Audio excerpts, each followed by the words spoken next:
नमस्कार खबरां दे इस बुलेटिन विच तुहाडा स्वागत है। मैं हां तरनजीत कौर। पहला पेश ने चुनियां खबरां। रेल मंत्रालय ने ओडिशा के बालासोर च होए दर्दनाक रेल हादसे की सीबीआई जांच की कीती सिफारिश।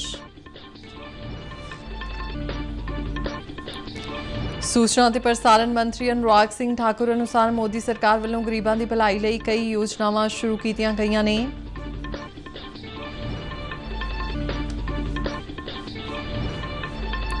फाजिलका पुलिस ने हेरोइन में 2 स्मगलरां नूं कीता काबू।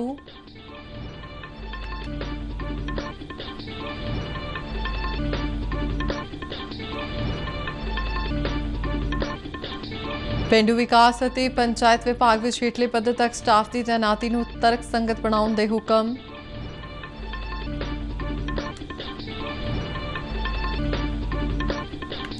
केंद्रीय सेहत और परिवार भलाई मंत्री ने सेहत आधारित निगरानी प्रणाली नूं एकीकृत और मजबूत करने का दिता सद्दा। ते हुण खबरां विस्तार नाल। रेल मंत्रालय ने ओडिशा के बालासोर जिले के बहाना विखे कोरोमंडल एक्सप्रैस नाल शुक्रवार नूं होए दर्दनाक रेल हादसे की सीबीआई जांच की सिफारिश की है। बालासोर विच पत्रकारां नाल गलबात करदियां रेल मंत्री अश्वनी वैष्णव ने कहा कि रेलवे बोर्ड ने हादसे के मूल कारणों और इसलिए जिम्मेवार व्यक्तियों का पता लगाउण लई सीबीआई जांच की सिफारिश की है। उन्होंने कहा कि रेल आवाजाही बहाली का काम चल रहा है और बुधवार सवेर तक आम रेल सेवावां मुड़ शुरू हो जाणगियां। रूट कॉज आइडेंटिफाई कर लिया गया है और जिन्होंने ये काम किया है वो लोग भी आइडेंटिफाई हो गए हैं और इसके ऊपर जैसे कमिश्नर ऑफ रेल सेफ्टी की इंक्वायरी रिपोर्ट आएगी और इसमें पीछे क्या कारण थे, किस कारण से हादसा किया गया, वो भी जानकारी जल्दी सामने आ जाएगी। जिसने भी किया है इसी दौरान ओडिशा के मुख्य सकत्तर प्रदीप जेना ने दस्सिया कि इस दुखांत विच मरण वालों की गिनती 275 है। सूबे विच मुर्दा घरां दी घाट महसूस की जा रही है क्योंकि वड्डी गिनती विच लवारिस लाशां रखियां गईयां ने। केंद्रीय सेहत और परिवार भलाई मंत्री मनसुख मांडविया, रेल मंत्री अश्वनी वैष्णव और सिक्ख्या मंत्री धर्मेंद्र प्रधान ने कटक के एससीबी मैडिकल कॉलेज और हस्पताल का दौरा किया और जख्मियों का हाल चाल पुछया।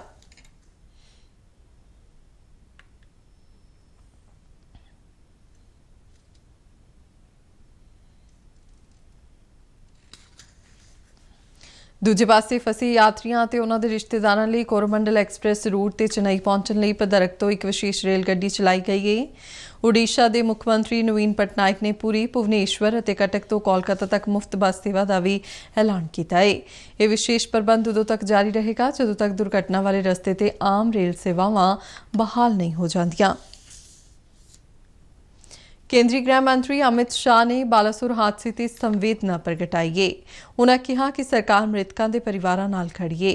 केरल के कोची विच अमृता हस्पताल के सिल्वर जुबली समागम दौरान बोलदियां उन्होंने कहा कि डॉक्टरी के खेत्र में इस हस्पताल वालों कई नवे उपराले किए गए हैं। उन्होंने समाज सेवा के खेत्र में इस हस्पताल के संचालकों वालों किए गए उपरालियां की भी शलाघा की थी।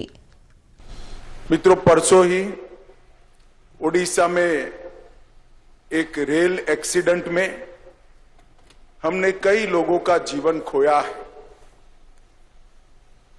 अपने परिवार का एक व्यक्ति बीच में से अचानक चले जाना, दुर्घटना के कारण चले जाना, ये बहुत दुखद होता है।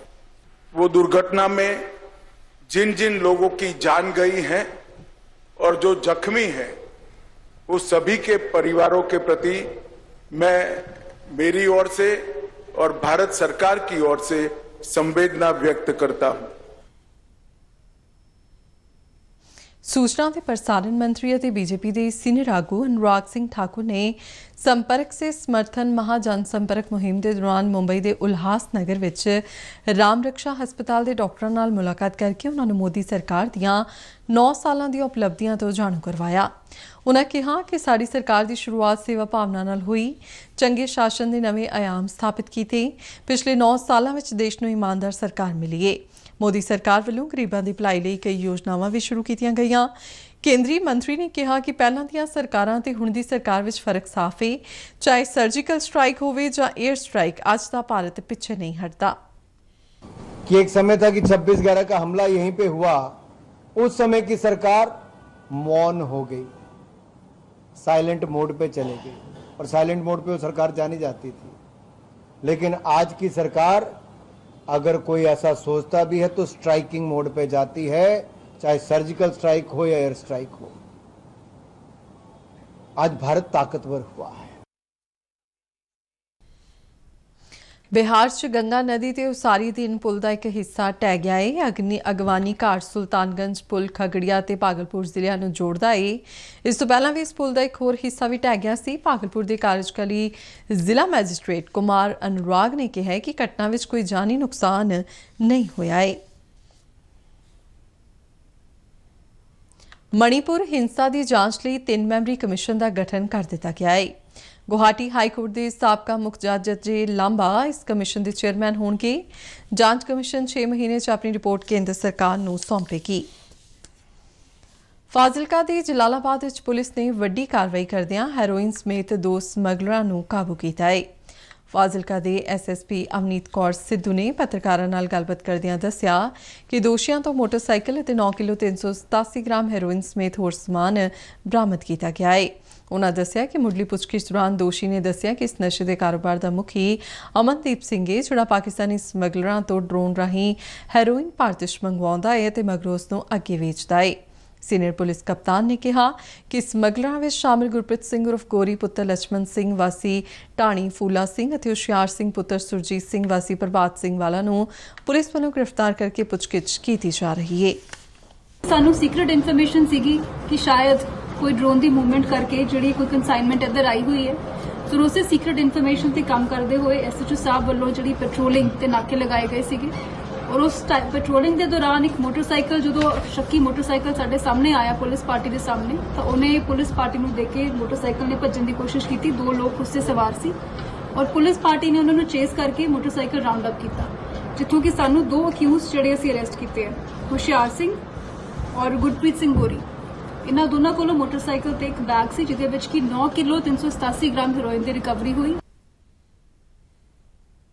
अमृतसर विच पुलिस वालों सुरक्षा के पुख्ता प्रबंध किए गए हैं। अमन कानून बारे ADG अर्पित शुक्ला ने दौरे दौरान उच्च पुलिस अधिकारियों ते सिख जथेबंदियों के नाल सुरक्षा प्रबंधों का जायजा लिया। मगरों पत्रकारों नाल गलबात दौरान उन्होंने दस्सिया कि पूरे पंजाब विच CRP और BSF दीयां 11 कंपनियां तैनात कीतियां गईयां ने, जबकि अमृतसर विच 4 कंपनियां तैनात ने। इस तो इलावा 3000 के करीब पुलिस मुलाजम भी सुरक्षा ड्यूटियां ते तैनात ने। ना केवल अमृतसर बल्कि सारे पंजाब दे विच पुख्ता सुरक्षा के प्रबंध किए गए हैं और इसे दा जायजा लैण लई मैं अज इत्थे कमिश्नर साहब के नाल सारे जिन्ने इत्थे अफसर लगे उन्होंने सलाह मशवरा किया, उन्होंने गलबात की और सारे सुरक्षा प्रबंधों का जायजा लिया गया। और मैनू खुशी है कि हर जगह चंगी तरह फोर्स की डिप्लॉयमेंट है और असी इस गल नूं यकीनी बनावांगे कि ये सारा समा पीसफुली और अच्छी तरह सारा समाप्त हो। पंजाब के पेंडू विकास और पंचायत मंत्री लालजीत सिंह भुल्लर ने कहा है कि विभाग विच हेठले पद्धर तक के कामकाज विच होर तेजी लियाउण लई छेती ही स्टाफ नूं तरकसंगत किया जाएगा। कैबिनेट मंत्री ने कहा कि उन्हां दे ध्यान विच आया है कि कई जिलिਆਂ विच स्टाफ वाधू गिणती विच तैनात है ਅਤੇ कई जिले स्टाफ की कमी करके अपना काम समाबद्ध तरीके नाल नहीं कर पा रहे। उन्होंने विभाग के वित्त कमिश्नर के सिवा प्रसाद और डायरैक्टर गुरप्रीत सिंह खैरा नूं हदायत की है कि 2 दिनों के अंदर अंदर तुरंत समूह विंगां के अमले दीयां सूचियां मुहैया कराउण तां जो सारे जिलिਆਂ विच स्टाफ नूं लोड़ींदी गिणती विच भेजिया जा सके। भारतीय जनता पार्टी पंजाब की सोशल मीडिया विंग वालों मोदी सरकार के 9 साल पूरे होने ते केंद्र सरकार वालों देश हित विच कीते कामां बारे जागरूकता लियाउण ते मोदी सरकार वालों वख-वख वर्गां लई शुरू कीतियां गईयां स्कीमां नूं घरों घरी पहुंचाउण लई सोशल मीडिया इन्फ्लुएंसर दी मीटिंग जलंधर विच होई।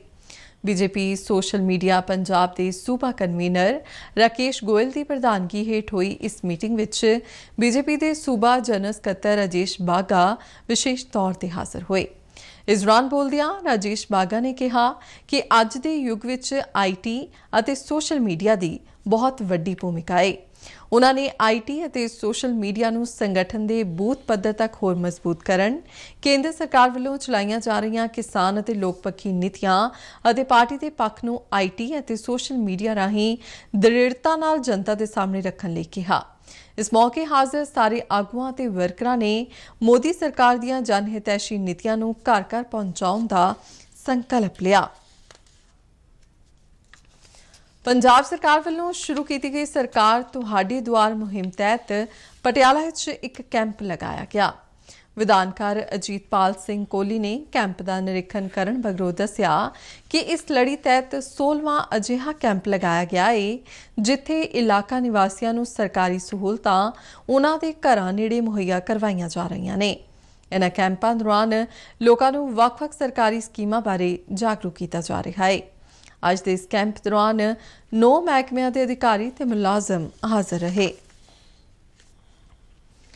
केंद्रीय सेहत ਅਤੇ परिवार भलाई राज मंत्री डॉक्टर भारती परवीन पवार ने सेहत आधारित निगरानी प्रणाली ਨੂੰ एकीकृत ਅਤੇ मजबूत ਕਰਨ ਦਾ ਸੱਦਾ ਦਿੱਤਾ ਹੈ। उन्होंने कहा कि महामारी का संकट अजे टलिया नहीं है। हैदराबाद विच G20 हैल्थ वर्किंग ग्रुप की मीटिंग का उद्घाटन करदिआं उन्होंने कहा कि सेहत की धारना एक टिकाऊ और कुशल सेहत वातावरण ਨੂੰ उत्साहित करदी है ਅਤੇ कोविड महामारी वर्गे गुंझलदार मुद्दਿਆਂ ਨੂੰ हल करदी है। डॉक्टर पवार ने कहा कि इस दे लई G20 मैंबर देशों की भागीदारी जरूरी है। पैंडेमिक में एक अनुभव किया कि किस तरह से आपत्ति आती है तो क्या क्या सुविधाएं होनी चाहिए, और आदरणीय प्रधानमंत्री नरेंद्र मोदी जी के नेतृत्व में हमने ये करके दिखाया। चाहे वो मेडिसिन का हो या फिर वैक्सीन का हो, सप्लाई गांव-गांव तक पहुंचाने में हम कामयाब रहे। इसी बात को चर्चा करने के लिए आज जो G20 प्रेसिडेंसी की मीटिंग है हैदराबाद में, जिसमें हेल्थ इमरजेंसी पे भी आज चर्चा होगी, जिसमें प्रिवेंशन, प्रिपेयर्डनेस और रिस्पांस पर हम लोग चर्चा कर रहे हैं और आगे जाके रणनीति क्या होनी चाहिए ताकि ग्लोबल लेवल पे हम कोलैबोरेशन में क्या काम करेंगे। इस मौके केंद्रीय सैर सपाटा मंत्री जी किशन रेड्डी ने कहा कि सरकार साल 2030 तक यूनीवर्सल हैल्थ केयर ਲਈ ਵਚਨਬੱਧ ਹੈ। ਇਸ ਦੇ ਲਈ G20 ਤੋਂ ਵਧੀਆ ਪਲੇਟਫਾਰਮ ਕੋਈ ਨਹੀਂ ਹੋ ਸਕਦਾ। 2 ਦਿਨਾਂ ਦੀ ਬੈਠਕ ਵਿੱਚ G20 ਦੇਸ਼ਾਂ ਦੇ ਚੋਟੀ ਦੇ ਅਧਿਕਾਰੀ, ਵਿਸ਼ੇਸ਼ ਸੱਦੇ ਹੋਏ ਨੁਮਾਇੰਦੇ, ਕੌਮਾਂਤਰੀ ਸੰਗਠਨਾਂ, ਗਲੋਬਲ ਫੋਰਮ ਅਤੇ ਵਿਸ਼ਵ ਸਿਹਤ ਸੰਗਠਨ, ਵਿਸ਼ਵ ਬੈਂਕ ਅਤੇ ਵਿਸ਼ਵ ਆਰਥਿਕ ਫੋਰਮ ਦੇ ਨੁਮਾਇੰਦੇ ਹਿੱਸਾ ਲੈ ਰਹੇ ਨੇ। इस दौरान G20 डेलीगेट जीनोम वैली का दौरा करनगे ਅਤੇ हैदराबाद विच खोज ਅਤੇ विकास ਅਤੇ फार्मास्यूटिकल निर्माण विच भारत के हुनर तो जाणू होणगे। खबरां ते बुलेटिन सारे दर्शक RNU DDK जलंधर के YouTube चैनल, फेसबुक पेज ਅਤੇ ट्विटर हैंडल ते भी वेख सकते ने। ते बुलेटिन के अखीर विच चुणवीआं खबरां एक बार फिर तो। रेल मंत्राला ने ओडिशा के बालासोर च होए दर्दनाक रेल हादसे की CBI जांच की कीती सिफारिश।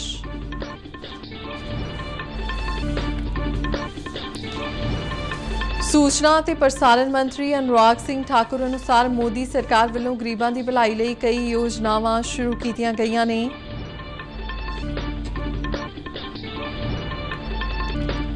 फाजिलका च पुलिस ने हैरोइन समेत 2 समगलरां नूं कीता काबू।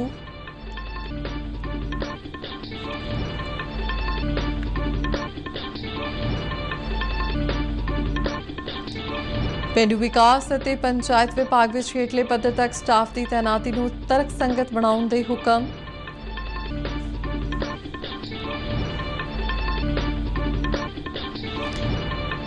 ਤੇ ਕੇਂਦਰੀ ਸਿਹਤ ਅਤੇ ਪਰਿਵਾਰ ਭਲਾਈ ਮੰਤਰੀ ਨੇ ਸਿਹਤ ਆਧਾਰਿਤ ਨਿਗਰਾਨੀ ਪ੍ਰਣਾਲੀ ਨੂੰ ਏਕੀਕ੍ਰਿਤ ਅਤੇ ਮਜ਼ਬੂਤ ਕਰਨ ਦਾ ਦਿੱਤਾ ਸੱਦਾ। ਤੇ ਇਸ ਨਾਲ ਹੀ ਖਬਰਾਂ ਦਾ ਬੁਲੇਟਿਨ ਖਤਮ ਹੁੰਦਾ ਹੈ। ਇਜਾਜ਼ਤ ਦਿਓ, ਨਮਸਕਾਰ।